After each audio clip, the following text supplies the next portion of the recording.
हीर रांझा भाग 3। साहिबा की बात सुनकर रांझा को बहुत गुस्सा आया और उसने जवाब दिया, सही कहा गया है कि औरत दगाबाज होती है। तुम औरतों ने समस्या खड़ी की और मुझे मेरे भाइयों से अलग करवा दिया। मैं एक खुश जिंदगी जी रहा था, लेकिन तुम्हारी बुरी जुबान के कारण घर में झगड़े शुरू हुए। तुम औरतें मर्दों को उकसाती हो ताकि एक दूसरे से लड़ पड़े।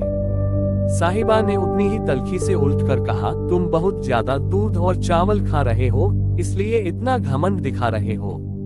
एक तुम ही हो जो हमारे परिवार में कलंक हो। अगर घर छोड़ दो और कुछ दिन भूखा मरना पड़े तो तुम्हारी ये सारी भाषणबाजी बंद हो जाएगी। तुम अलसी हो और किसी काम के नहीं हो। तुम गांव के लड़कियों पर बुरी नजर रखते हो। गांव की औरतें हमें खुलेआम कहती हैं कि वे तुम्हारे प्यार में पड़ गई हैं। तुम्हारी खूबसूरती देख ये औरतें उसी तरह फंसती हैं जैसे कि मधु में मक्खियां चिपक जाती हैं। औरतें तुम्हारे पीछे दिन रात भागती हैं। तुम्हारे प्यार ने जाने कितने घरों को बर्बाद कर दिया है।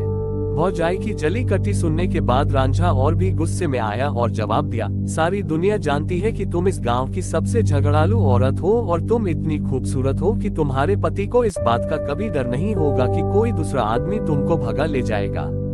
क्रोध से साहिबा की आंखें लाल हो गई और उसकी सूरत पर लहराती लंटे जहरीले सांप की फन की तरह हो गए। वह बोलने लगी कि अगर हम लोग तुम्हारे लिए इतने ही बुरे हैं तो जाओ किसी सियाल की लड़की से शादी कर लो।